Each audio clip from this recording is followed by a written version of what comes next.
Josephs in your workforce. If you're also in business, Joseph among your staff. Josephs who will stand with you. Josephs who will stand with you. Josephs who will stand with you. Josephs who will stand with you. Be upstanding.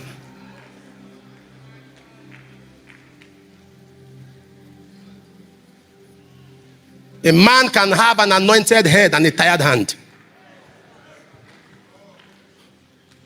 I've done this illustration before.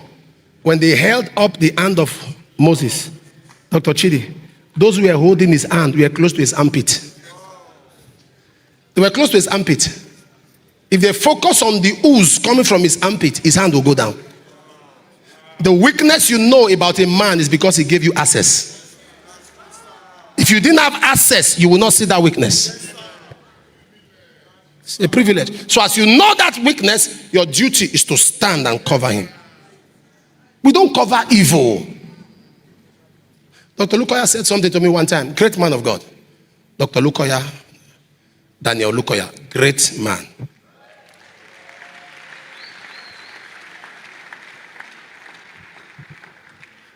We talk a lot. We talk a lot. There's only a week that we don't talk. Sunday we just come here and start, Apostle. That man is very funny. You can laugh. Apostle, I just see what you said. We start laughing. And he said, Dr. Fidelis has followed me there several times.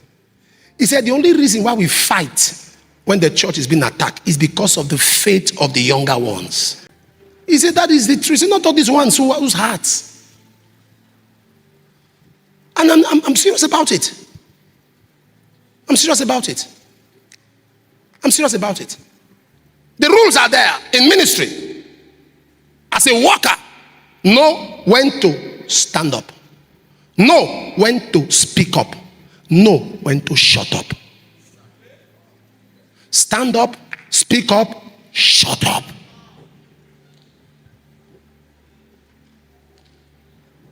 And if we do not understand these principles, when a bank is downsizing, or a bank is having a collapse, you are hearing the rumors. This bank is about to close. You call the worker. You guys are closing. No! We are very strong. We are very strong. I am here. Tell me to pull out my money. No! We are very strong. It's a training. That happened to me in the former Allstate Trust Bank. He said, no, forget this rumor. I was at that gate the day Dr. Chidi, I have never had high blood pressure in my life. That was the first time and the last time in Jesus' name. My wife came, so what's the matter? I said, everywhere is hot.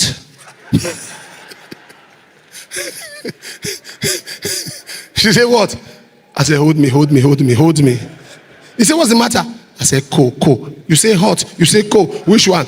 I said, all of them. Heat, cold, winter, summer. Everything.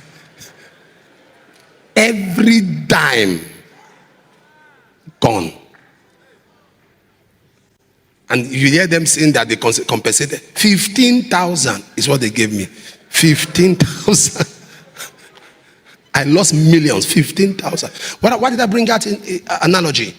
See, the last day they said it's strong. It's strong. You need people that will stand. Because the nomenclature of ministry has changed. It's not as it was before.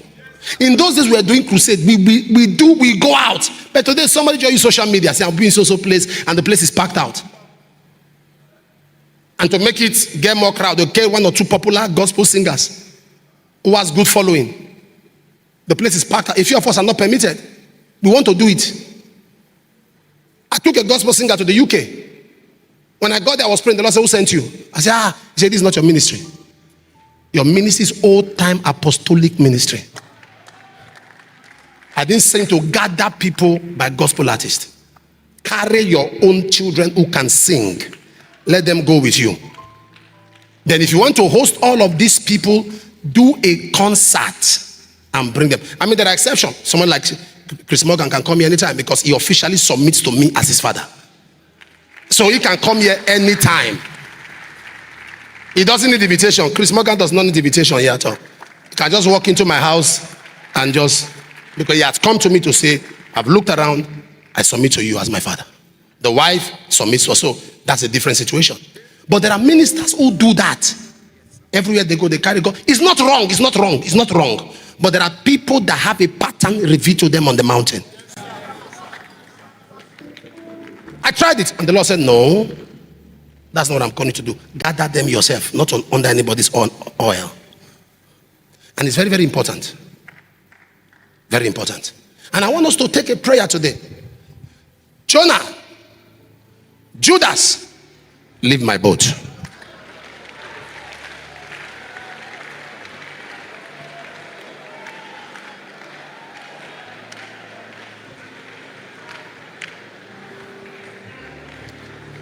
Please, with all due respect, if your name is Jonah, it's not you I'm talking to. I'm speaking contextually, so you know what I'm saying. You understand what I'm saying? I'm talking of the context, of the attitude.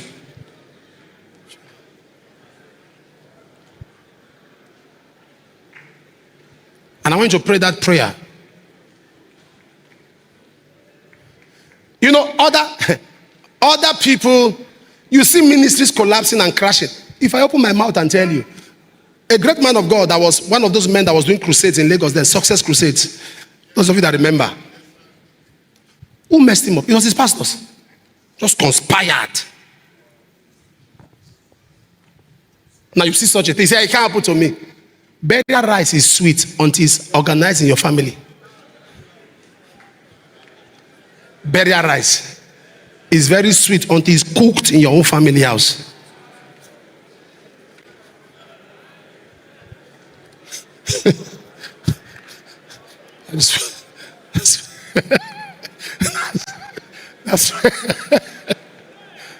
That's when you know that this person you lost is more important to you than you can't even remember that they even shared food. We are going to pray. Jonas, Judas, leave. That work, that assignment will become easy. What do you think is resisting? Can I say this to you? Some people are surprised. You are wondering, people, are you aware some people will leave? Why did you leave? Nothing. Because they have been told that this is between you and I. Don't tell pastor. That's why they can never tell you, because the person who told them why they left is close to you. I wish somebody heard me. Why are you not coming? Nothing, sir. Nothing, sir. What happened? Nothing, sir. What happened? Nothing, sir.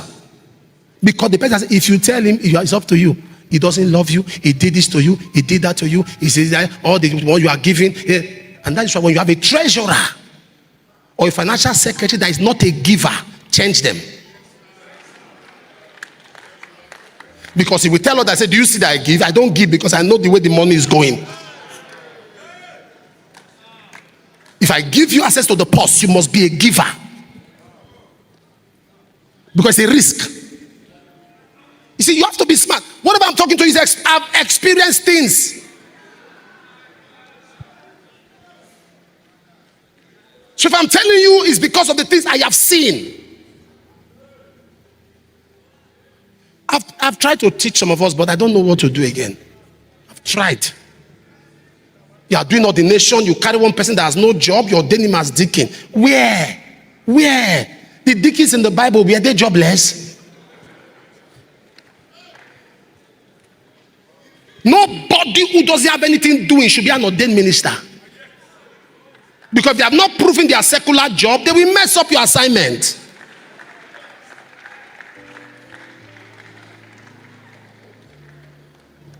Before you give somebody head of this, head of that, what are they doing? Because there's something secularism does. It teaches you promptness. It teaches you discipline. They will know how to, but some of you pick some young boys who have nothing doing. So all the time they are not working, they are not in the shop. What do? Conspire. Plan. I asked somebody, say this guy broke out and the guy is doing, I said, what was he doing before you ordained him? He just loved the work. I said, leave that. What was he doing? Nothing. And you expect him not to do anything? Let him get something. It's better the work has grown. And you now discover that you can pay him more than what his office is paying him. You pull him. My admin, who also served as our church accountant, was the manager of First Bank. Where's Pastor David? He's working. Okay. He's the manager of First Bank. He was the manager. Pastor Henry Osemeke he went to write an exam. He took permission, but he's doing his PhD. Pastor Henry Osemeka was my banker, personal banker. When you see their diligence, see the way they handle their work, and they have a calling. You give them an assignment in church, you see the way they are going. It's okay. Sorry, sir, what are they paying you? They tell you, it's okay, I think I can pay you double of that. And he is so organized. When he brings reports to me, you know he was a banker. The way we arrange the report. You just brought one boy that has never done anything in his life. He knows nothing about punctuality. He has never been given query that he responded to in an office. No wonder you cannot discipline him and he keeps quiet. He has not gone through all the ropes. You just give him something. Now you're having a crisis because everyone you have brought have been untrained. I'm giving you wisdom today.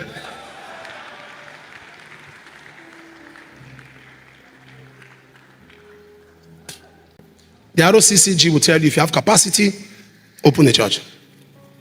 You see generals in the army building churches.